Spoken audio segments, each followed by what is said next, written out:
হিন্দু ধর্মের সবচেয়ে রহস্যময় পুরাণগুলোর একটি গরুড় পুরাণ। এটি শুধুমাত্র ধর্মীয় জ্ঞান নয়, এটি একটি আত্মার যাত্রার মানচিত্র। মৃত্যুর পর কি হয়, আত্মা কোথায় যায়, যমরাজ কেমন বিচার করেন। আজ আমরা জানব গরুড় পুরাণের প্রাচীন উপদেশ, যা শুধু মৃতের জন্য নয়, জীবিতদের জন্য এক মহাশিক্ষা। এই ভিডিওটি দেখলে আপনি বুঝতে পারবেন মৃত্যুর পরে জীবন কতটা গভীর এবং নিয়মে বাঁধা। চলো শুরু করি। ত্রোতা অধ্যায় 1, গরুড় ও বিষ্ণুর মধ্যে প্রশ্নোত্তর। গরুড় প্রশ্ন। গরুড় পুরাণ শুরু হয় এক প্রশ্ন দিয়ে। গরুড় জিজ্ঞাসা করে, হে ভগবান বিষ্ণু, মৃত্যু কি, আত্মার গন্তব্য কোথায় এবং একজন মানুষের জীবনের শেষ পরিণতি কি? ভগবান বিষ্ণু বলেন, প্রত্যেক জীবের শরীর নশ্বর, কিন্তু আত্মা অনন্ত। মৃত্যু হল আত্মার একটি যাত্রা। এই পর্বে বিষ্ণু ব্যাখ্যা করেন, আত্মা শরীর ছেড়ে বের হয়, যমদূত বা দেবদূত আত্মাকে নিয়ে যায়, আত্মা তার কর্ম অনুযায়ী পরবর্তী গন্তব্য নির্ধারণ করে। এই জ্ঞান শুধুমাত্র তাত্ত্বিক নয়, এটি বাস্তব জীবনে আত্মজ্ঞান এবং নৈতিক জীবনের দিকে নির্দেশ করে। অধ্যায় 2, মৃত্যুর পরে 16 দিনের যাত্রা। গরুড় পুরাণ অনুসারে মৃত্যুর পরে আত্মা 16 দিন ধরে একটি বিশেষ যাত্রায় থাকে। কয়টি চক্র সাথে সাথে নজর রাখুন। দিন কি ঘটে? প্রথম দিন, আত্মা নিজের মৃতদেহ দেখে বিভ্রান্ত থাকে। দ্বিতীয় তৃতীয় দিন, আত্মা বুঝতে পারে সে আর জীবিত নয়। চতুর্থ সপ্তম দিন, যমদূত আত্মাকে নিয়ে যাত্রা পথে। অষ্টম থেকে 13 দিন, আত্মা দুঃখ, পাপ ও স্মৃতিতে ভোগে। 14 থেকে 15 দিন, আত্মা পৌঁছায় যমপুরীর সীমান্তে। 16তম দিন, আত্মার বিচার শুরু হয়।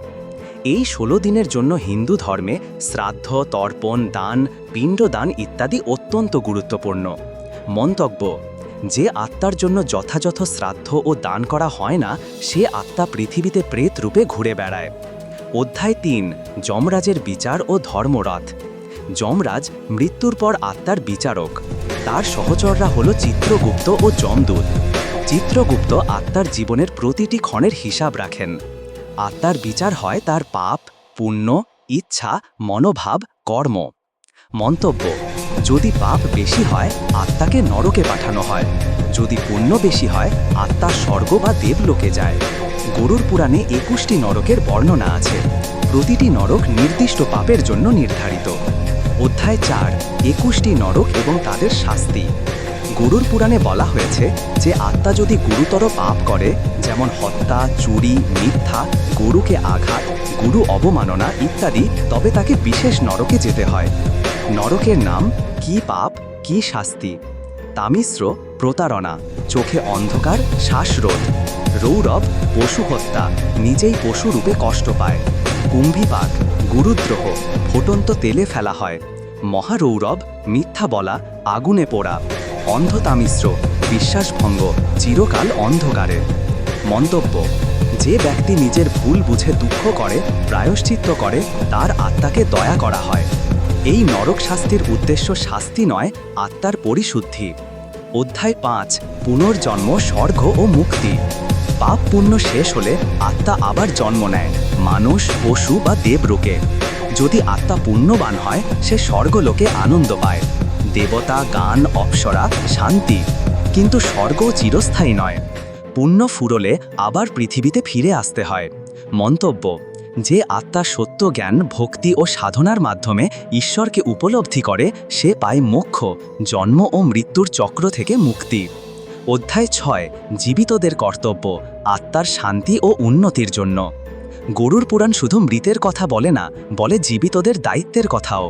কর্তব্যগুলো হল: সৎকর্ম করা, পিতৃঋণ পরিশোধ করা, শ্রাদ্ধ পালন, গরু, ব্রাহ্মণ, দরিদ্রদের দান করা, নাম স্মরণ, ভগবানের উপাসনা করা।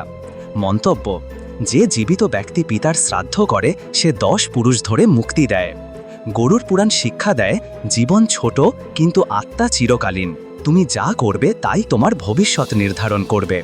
উপসংহার: আজ আমরা জানলাম গরুড় পুরাণের প্রথম পর্ব, মৃত্যুর পর আত্মার পথ, বিচার, নরক, স্বর্গ এবং মুক্তির কথা।